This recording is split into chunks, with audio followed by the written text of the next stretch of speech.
Welcome to the program Global Weekly News, serial number 59. First, we see what is happening in Niger, a West African country. On 26th July, President of Niger, Mohamed Bazoum, was deposed from power in a coup and arrested by his own army guards. Niger is an African country in the Sahel region. Large number of people welcomed the military rule and protested in the streets for sending off all foreign troops outside Niger. There are 1,500 French troops, 1,100 US troops and 300 Italian troops and a small contingent of European Union in Niger. In the last 3 years, similar coups took place in Mali, Guinea and Burkina Faso of the Sahel region. Military rule is there now in all these 3 countries. French and Western countries' troops were ordered to leave these countries. Economic Community of West African States, ECOWAS, is threatening Niger's military rulers to reinstate Mohamed as president, failing which there will be military intervention by ECOWAS. But West African people's organizations are condemning the threat of ECOWAS. Trade unions, left parties, civil social organizations accused Mohamed Bazoum of having servile attitude towards NATO's imperialist powers, particularly France. France has been exploiting uranium reserves of Niger for many decades.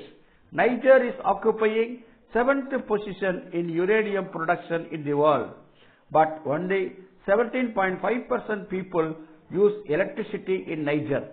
1 out of 3 electric bulbs in France utilizes power produced by Niger's uranium. New military rulers of Niger have stopped export of uranium and gold to France. Economic sanctions are imposed by ECOWAS on Mali, Guinea and Burkina Faso. These 3 countries announced that if any country goes on war with Niger, they will consider themselves as being attacked.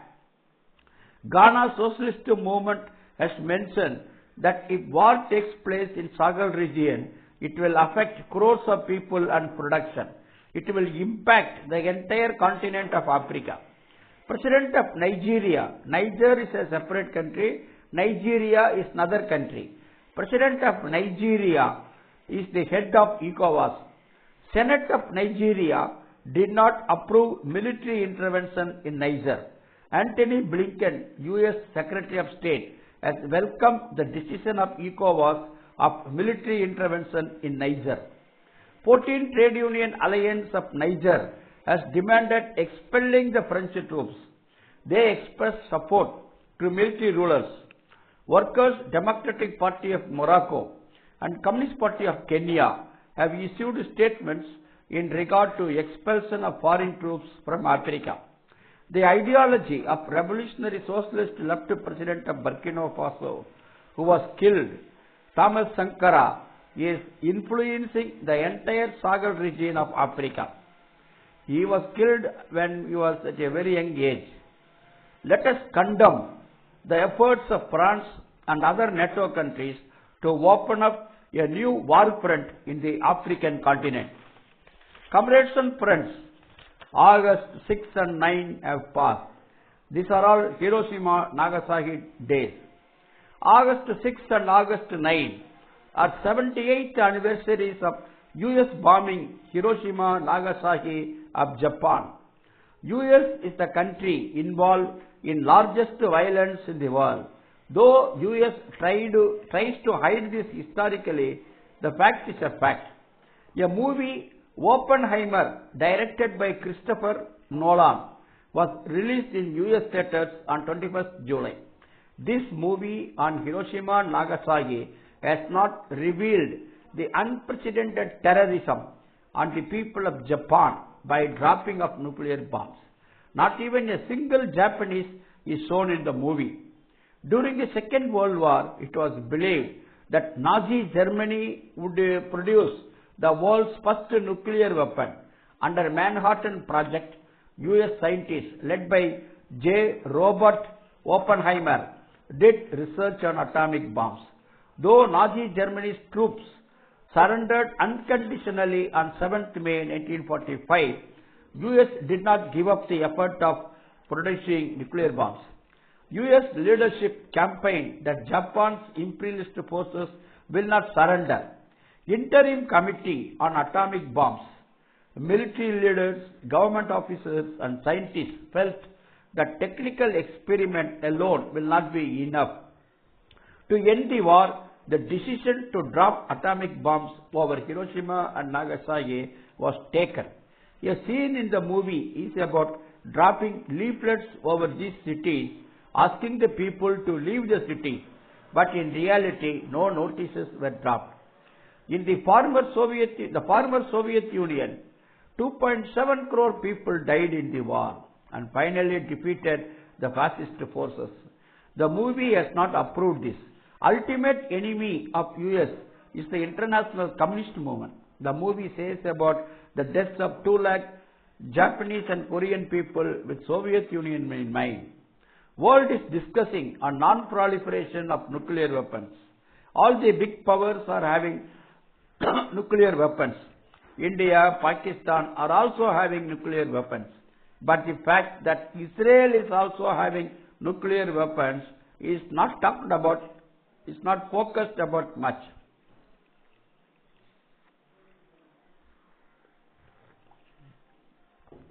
Comrades and friends, we go to an important country, North Korea. It's a socialist country. US-Korean War took place between 1950, June 25 to 1953, July 27. It took place for almost 4 years. There was an armistice. Armistice means a temporary truce on ceasefire was signed in 1953. 70 years have passed since then, but the war is not over, only temporary truce. And Korea was divided as North Korea and South Korea. 36,000 US soldiers died in the Korean War. Though US threatened Korea about use of nuclear weapons, finally US could not win the war. On 27th July of this year, US-based Korean peace activists rallied outside the US Department of State in Washington, D.C. to call for an end to travel ban of US passport holders traveling to North Korea.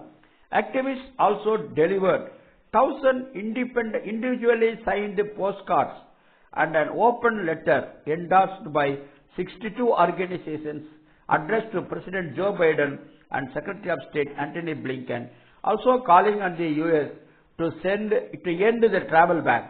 Over 1 lakh people in US have family in North Korea, whom they are unable to visit due to travel restrictions.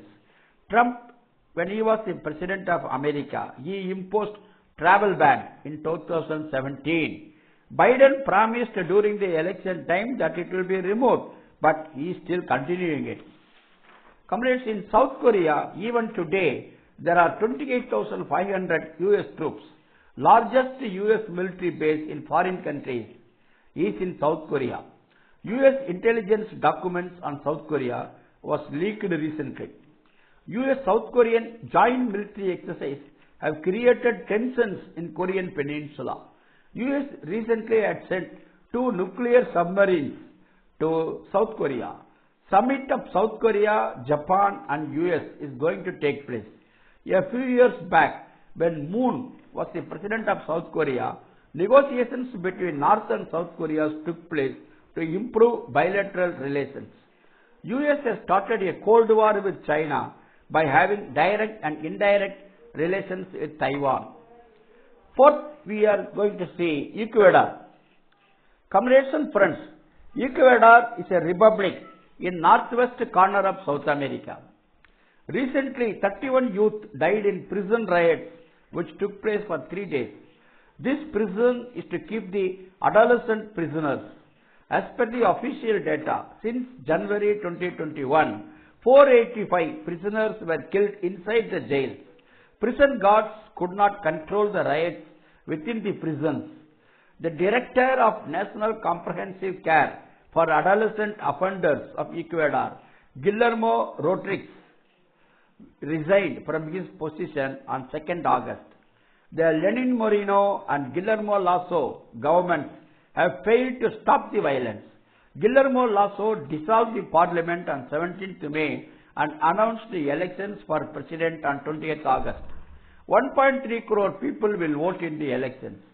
Some candidates promised prison reforms. 20% Ecuadorians have migrated to US. Outcome of elections will also depend on the votes of these migrant Ecuadorians. Luisa Gonzalez, the presidential candidate for the leftist Citizen Revolution Movement Party, she is the opponent. She stated that it is outrageous to see a totally inoperative government, that it is the leaders of criminal gangs who are speaking out only means thing. The gangs are in control of the country and not the President of the Republic. So let us see what happens on 20th August. 5th, we are going to see Colombia. In South America, leftist Gustavo Petro and Francia Marquez were elected as president and vice presidents in the country Colombia, South America. They took initiative to bring to an end the prevailing internal violence during the past 6 decades by left National Liberation Army (ELN) guerrilla groups. Bilateral ceasefire accord was reached on 2nd August between the government and the ELN. This accord will be effective up to 180 days, up to 29th January 2024.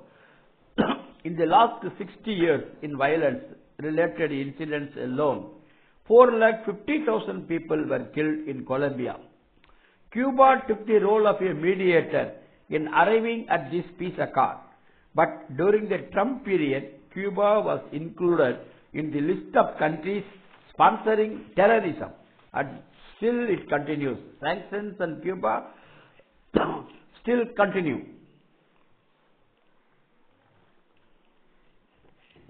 Well, total peace in Colombia is a great achievement in Gustavo Petro's rule.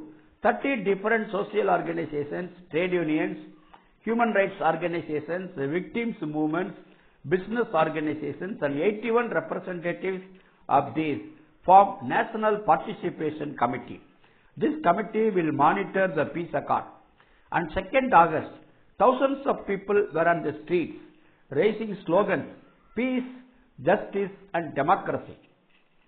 They demanded dissolving paramilitary forces and non-punishment of social activists. People criticized Ecopetrol, a public sector petroleum company, being a partner in criminal political network. Private businessmen, officials of the previous governments were responsible for emerging of paramilitary troops and for corruption. In the past period, natural resources of the country were looted to benefit a few rich people. As soon as the historic peace accord was reached, the rightist forces of Colombia are taking efforts to destabilize the government.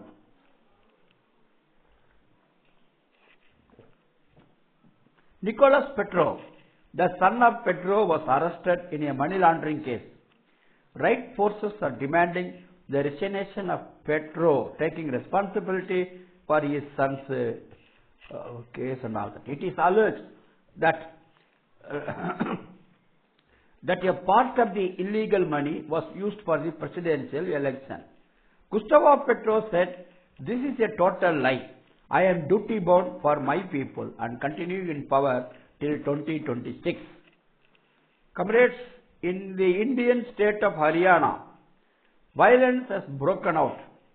Violence broke out in new district of Haryana during a procession led by Vishwa Hindu Parishad and its youth wing Bajrang Dal, two Hindu extremist organizations, on 31st July. The violence spread to adjoining areas in the following hours, with a mob setting ablaze a mosque and killing its 19-year-old deputy imam on 8th August. At least 6 people have been killed in sectarian violence in Haryana so far. Video clips from a newscast circulated on social media show members of the Bajrang Dal carrying firearms and stones and instructing a reporter from news channel Aaj Tak to turn off his camera as gunshots could be heard in the background.